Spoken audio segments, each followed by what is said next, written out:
नमस्कार, मी राहुल कुलकर्णी. लातूर जिल्ह्यातल्या निलंगा तालुक्यातल्या ननंद नावाचं गाव आहे आणि त्या गावात मी इथे बसलो आहे. का मला जेव्हा हे प्रकरण सांगितलं तेव्हा मला असं वाटलं की नेहमीप्रमाणे फायनान्स ज्या पद्धतीनं काम करतं, मोठमोठे फायनान्स, तसं ते काम आहे का? पण हे अचाट, अकल्पित आणि महाराष्ट्र राज्याच्या गृहमंत्र्यांनी तातडीनं लक्ष द्यावं असं हे प्रकरण आहे. थोडं मागं जा. इथे कर्जदार आहे गणेश आंबिलपुरे.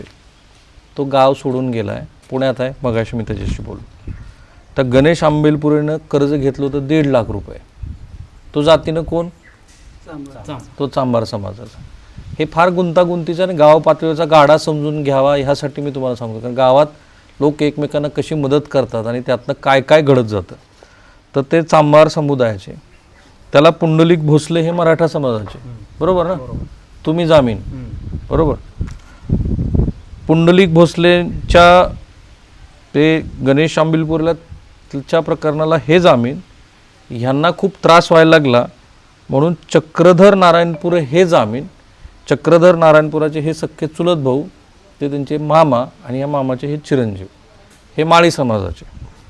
आणि ह्या सगळ्या प्रकरणामध्ये ह्या फायनान्सवाल्यांनी 1.5 लाख रुपयाचे गणेश आंबिलपुरेकडनं किती पैसे वसूल केले माहिती आहे का? गणेशकडनं 55 लाख रुपये त्याच्याकडनं. मूळ जो कर्जदार आहे तो गाव सोडून निघून गेला. अजून बी त्याच्यावर कर्ज आहे. त्याच्याच पैशासाठी ही 5 एकर रजिस्ट्री करून घेतली. म्हणजे इतकं धक्कादायक आणि अकल्पित आहे. आहे. महाराष्ट्राच्या विधिमंडळामध्ये ह्या प्रकरणाची चर्चा व्हायला पाहिजे असं हे प्रकरण. 55 लाख रुपये 1.5 लाखाचे त्या कर्जदाराकडनं वसूल केले. आणि हे तर राजकारणात सक्रिय आहेत, भारतीय जनता पार्टीचे कार्यकर्ते आहेत. आणि ही जी फायनान्सवाली मंडळी आहे ती पण भारतीय जनता पार्टीत, म्हणजे पूर्वी ती दुसऱ्या पक्षात होती, आता अलीकडच्या काळात भारतीय जनता पार्टीत आली. आणि ह्या गणेश आंबिलपुरेच्या प्रकरणामध्ये जे जामीन झालेत, ह्या माईचं आता तुम्ही ऐकलं, पुंडलिक भोसले, त्यांची किती एकर जमीन लिहून घेतली? 5 एकर. आणि पैसे किती दिले? पैसे दिले 1 बी रुपया दिले.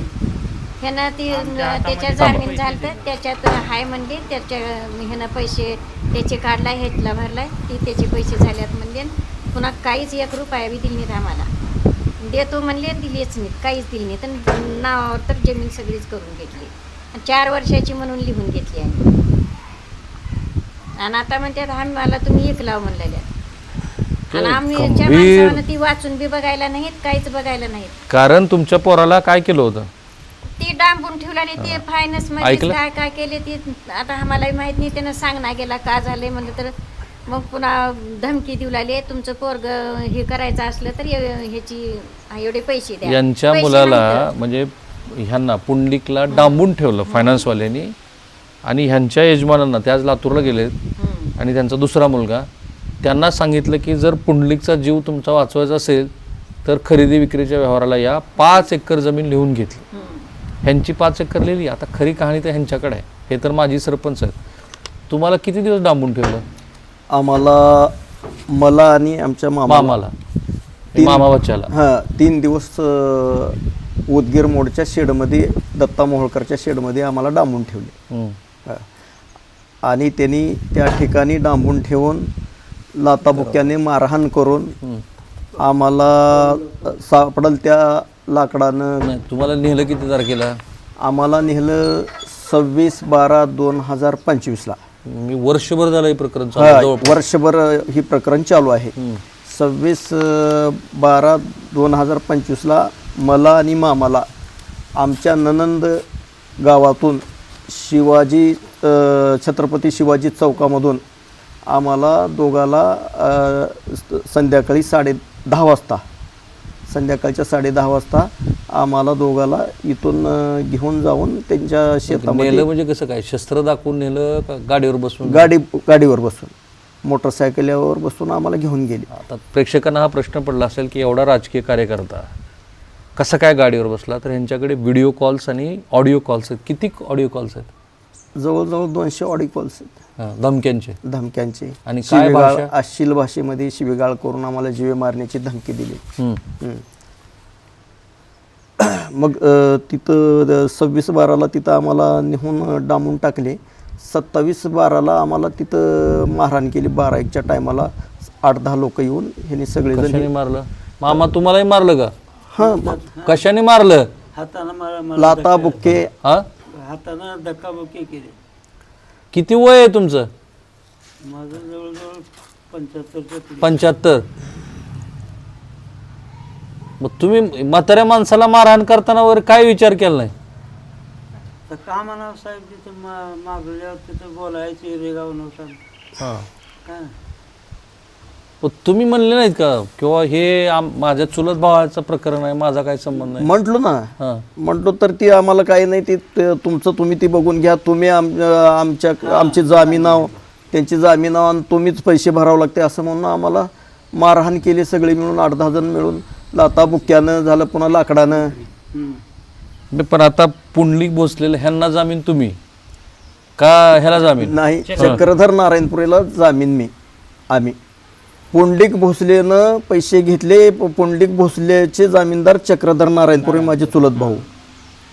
पुंडलिक भोसलेचे ह्यांचे जामीनदार ते हे पण तिसऱ्याचे जामीनदार आहेत हा बरोबर ना हे जामीनदार गणेश आंबिलपुरेचे बरोबर आणि तुमचे जामीनदार म्हणजे ह्यांचे चुलत भाऊ आणि त्या चुलत भावाचे जामीनदार म्हणजे ही मी आणि मामा दोघं.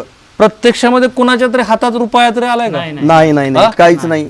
1 रुपया याच्याकडून घ्यायचं त्याला द्या त्याच्याकडून घ्यायचं की त्याला असं एक हे आणखीन आश्चर्यकारक आहे महाराष्ट्राच्या मुख्यमंत्र्यांनी का तातडीने दखल द्यावी 1.5 लाख रुपयाचे त्या गणेश आंबिलपुरेने फेडले 55 लाख आणि तुम्ही किती फेडले ज्याचा जामीन घेतलाय तुम्ही आम्ही जामीन घेतलो तो ज्या लोकांची जामीन घेतलो तो त्यांची जामीन तुम्ही घेतली नाही चक्रधरची घेतलो तुमचा चुलत भाऊच ना तो म्हणून तुम्ही म्हणतो आम्ही घेतले. तुम्ही किती पैसे भरले 10 लाखाचे 30 लाख केले गेल्या वर्षी 20 लाख रुपये भरलो आणि पुन्हा आणखीन 10 लाख रुपये राहिले म्हणले 30 लाख केले. त्या 30 लाखामध्ये आमच्या मामाची शेताची 3.5 एकरची नोटरी करून घेतली. म्हणजे किती एकरचा व्यवहार झाला बघा 1.5 लाखापासून सुरुवात झालेला व्यवहार हा 5.5 ह्यांची 5 एकर आणि ह्यांची 3.5 एकर बरोबर ना 3.5 का 3 3.5 8.5 एकरवर व्यवहार आला. एकाच्याही हातामध्ये छदाम नाही आणि ह्यांचे आकडे आहे का तुम्ही ज्याला जामीन होते त्याच्या बदल्यात तुमच्यावर किती कर्ज चढवलं माझ्यावर त्याने 1 कोटी रुपयाची कर्ज चढवलं. त्याने तुमचा विश्वास बसतोय हे पण महाराष्ट्रात ऐकतोय हे सगळं 1 कोटी रुपयाच कसं चढवलं म्हणजे तुमच्या तर हातात छातात तुम्ही का म्हणले नाहीत की माझा काय त्याने एवढे झाले रोजचे पैसे द्यायचे दंड लावायचे लाखाला 1000 2000 लईच अडचण ते समोरचा माणूस लई हे करला की 1 लाखाला 5000 रोजचा दंड किती 5000 लाखाला 5000 लाखाला 5000 रुपये रोज दंड 5 नाही साहेब 10-20 हजार दंड लावल्यात तिने. काय म्हणजे हे काय आहे हे जे पोलीस अधिकारी होते ज्यांच्याकडे ह्यांनी तो FIR दाखल केला त्याची कॉपी माझ्या हातामध्ये आहे हा तो FIR हा FIR त्यांचं असं म्हणणं आहे की हा फार उशिरा दाखल झाला आणि त्यांच्या जमिनीचा व्यवहार आहे. मी त्यांना फोन करून विचारलं सूर्यवंशी नावाचे आहेत अधिकारी ते म्हणाले की मी सी समरी फाईल केली आहे. सी समरीचा अर्थ असतो की ज्यांच्या विरोधामध्ये तक्रार आहे त्यांच्या विरोधामध्ये कुठले पुरावे चालले नाहीत. आता ह्यांना गावातनं नेलं हे गृहस्थ म्हणजे आणखीन शॉकिंग आहे पुढं ते मी सांगेन. यांना गावातनं नेलं गावातनं नेऊन निलंग्याच्या तिथे एका शेडमध्ये ठेवून जबर मारहाण केली. आता हे 75 वर्षाच्या माणसाला झालेली मारहाण आहे लाकडानं कशानं मारलं हातानं बुक्या लाता गाठले हो साहेब लाकडानं बी मारले पुन्हा ह्यानं चेहरा बघा जरा त्यांचा थांबलं लाकडानं मारलं इकडे बघा माझ्याकडे लाकडानं किती वेळ मारलं मला लाकडाने 1 मारले ह्यानं म्हणला मला प्यारेलाच लागतं ह्यांना मारू नका म्हणलं मला मारा म्हणलं. अरे बाप अजून बी औषध गोळ्या चालू आहेत. ह्या एवढ्या 75 माणसाच्या वयाच्या डोळ्यात पाणी बघताय का तुम्ही गृहमंत्री झोप लागते का झोप कुठली लागते पण जमीन तर लिहून दिली की लिहून देऊन का त्यांनी ते चालू ठेवल्यात आपल्याला कुठं झोपवलेली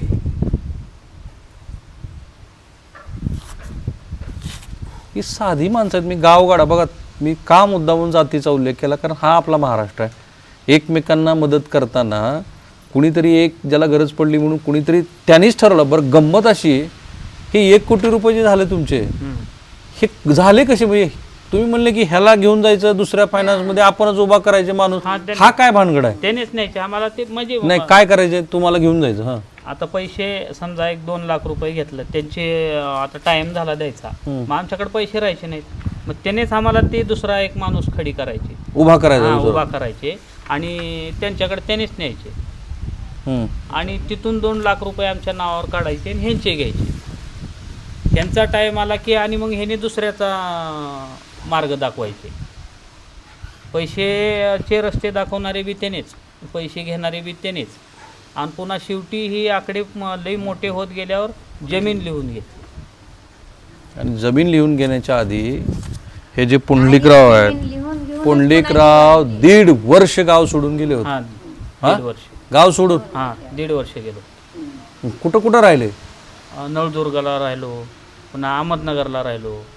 घर सोडून? हा, घर सोडूनच. ही मुलं वगैरे? काय नाही, मुलं नाही, काय नाही. माराच्या भीतीनं आम्ही निघून गेलो. मग कधी पोराला फोन बिन तरी केला का नाही? काहीच नाही, फोन सुद्धा नाही साहेब, फोन नाही, काय नाही. 2-3 महिने तर कसलाच फोन हां. पुन्हा मग कधी करणार. हा 2-3 महिने तर कसलाच नाही. मुलानं फोनच केला नाही तो? नाही, पुन्हा मग नंतर त्याच्या पुन्हा कधी येत होता. आणि आता हे सांगतील आपल्याला गावात किती माणसं फरार आहेत फायनान्सच्या त्रासामुळे? जवळजवळ 15 ते 20 माणसं फायनान्सच्या धाकानं, फायनान्सला कंटाळून, फायनान्सच्या त्रासाला कंटाळून बाहेरगावी गायब आहेत, पळून गेलेत. हे फायनान्स आहे का सावकारकी आहे?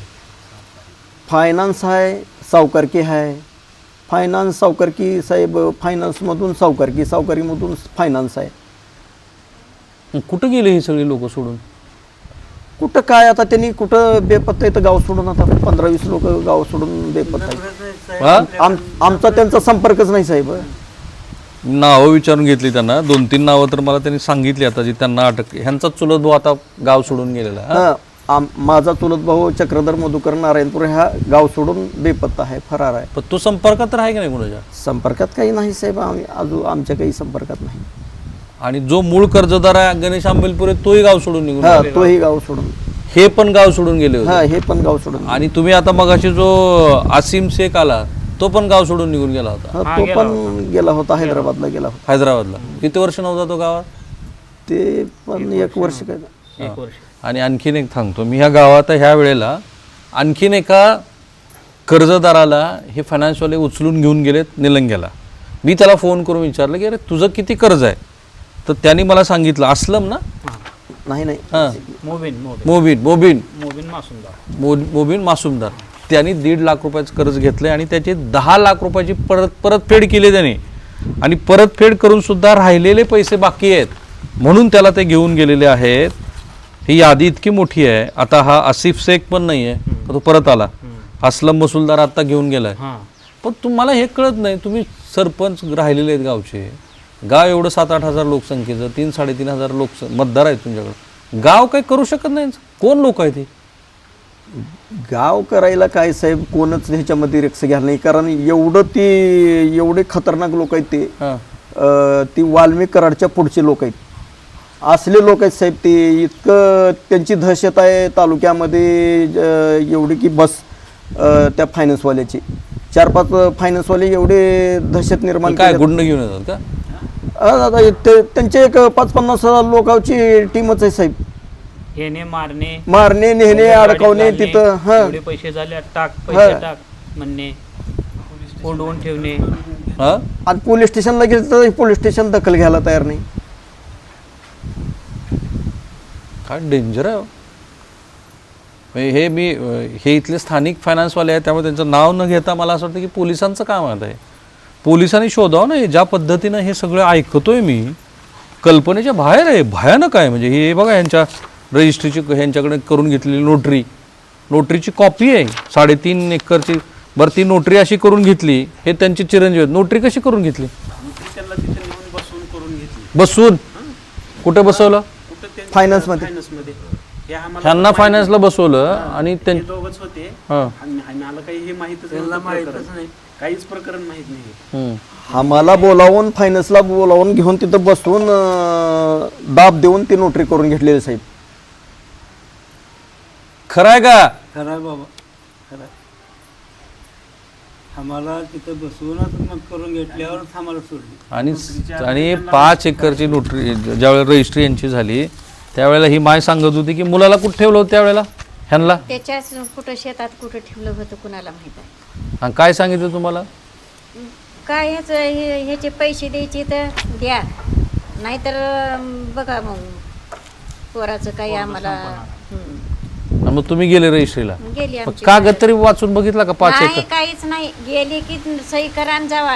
सही केल्या त्या धाकट्या मुलानं बिन मालकानं बिन आले, आम्हाला बी माहित नाही. दाखवूनच हा, घरून नेल्यात आम्ही शेतात, माणसं नेली घरून. बघू देणे ते नाही. माळकरी माणसं आहेत हे. माळकरी म्हणजे काय, आम्ही महिन्याची वारी करायची साधी माणसं, आम्हाला काहीच माहित फोन नाही करून कुठलंच बोलायला, काही. फोन करून उभं करणे, समोरचा खाणे माणूस एवढे कोण आहे, काहीच नाही. त्याने आम्हाला साधी माणसं. बघू सुद्धा दिले नाही. हे मला तर कमाल वाटते. करा इथे आपण महाराष्ट्रात राहतो की नाही असा प्रश्न पडावा, इतकं भयंकर आहे हे सगळं. बरं, आता 3 आत्महत्या झाल्यात. फॉर युअर काइंड इन्फॉर्मेशन, मी आता त्या निलंगा पोलीस स्टेशनला विचारून घेतलं तर एका व्यक्तीनं, आता जसं यांनी 1 कोटी रुपयाचं ह्यांच्यावरती बोजा चढवला तसा एकाने 1 कोटी रुपये व्याज दिलं आणि त्यानंतर सुद्धा ते मिटत नाही म्हटल्यानंतर त्यांनी गळफास घेतला, त्याचा एक FIR नोंदवला. असे 2-3 FIR नोंदवलेले आहेत. मला खात्री आहे, मी जेवढं बघतो गेल्या 26 वर्षाच्या पत्रकात, हे पॉलिटिकल पॅट्रोनेजशिवाय, राजकीय पाठबळाशिवाय होत नाही. लोकांचं बळ असंच नाही वाढत. एक गुन्हा सपादला कारण कुणीतरी कुणाला फोन करून सांगितलं, मग दुसरा, मग तिसरा, मग हे एंडलेस आहे. आणि हे एकच गाव आहे का अजून सरपंच असा आहे अजून? असे अनेक गाव आहेत तालुक्यातले, अनेक गावामध्ये असा प्रकार झालेला आहे भरपूर साहेब. त्या बी गावची माणसं आहेत, जावचे आहेत, वाडी म्हणून गाव आहे त्या वाडीचे बी आहेत. हा. मला फक्त ह्या फायनान्सवाल्याला एकच प्रश्न विचारायचा आहे की आयुष्यात काय करायचं असतं नेमकं, म्हणजे किती लागतात पैसे जगायला? हे इतक्या लोकांचे तळतळाट तुम्ही घेताय. मग हे सगळी साधी माणसं आहेत आणि इतकं म्हणजे तुम्हाला झोप तरी लागते का? म्हणजे एवढं सगळं करून, एवढं सगळं पाप करून, म्हणजे पाप पुण्याच्या कल्पना प्रत्येकाच्या वेगळ्या आहेत. ह्यांच्या डोळ्यातलं म्हणजे ह्यांच्या चेहऱ्यावरचे भाव, मी बऱ्याच वेळ यांच्याशी, मलाच सगळं समजून गेलं, 1-1.5 तास गेला. मला प्रश्न विचारायचा आहे ह्या फायनान्सवाल्याला की इतका तळतळाट घेऊन तुमची मुलं, तुमचं कुटुंब तरी नीट राहणार आहे का? काहीतरी माणुसकी बाळगा नाही, काय करताय तुम्ही हे? आणि बाय द वे, आता महाराष्ट्राच्या गृहमंत्र्यांनी ह्या प्रकरणाची तातडीनं दखल घ्यायला हवी. हे फार भयंकर आहे आणि फार दूर नाही आहे. कर्नाटक सीमेपासून जवळच आहेत ही सगळी गावं. इथे आमदार पण इथे निलंगेकर आहेत, त्यांचा 3री-4थी टर्म, त्यांना माहिती नाही हे सगळं. कमाल आहे सगळं. हे अमित देशमुख आणि हे सगळ्या मंडळींपर्यंत हे सगळं गेलं का कधी त्यांच्यापर्यंत? माहिती का हे सगळं? नाही. आय होप की मला ह्या सगळ्या प्रकरणात राज्य सरकार त्याची योग्य ती दखल घेईन.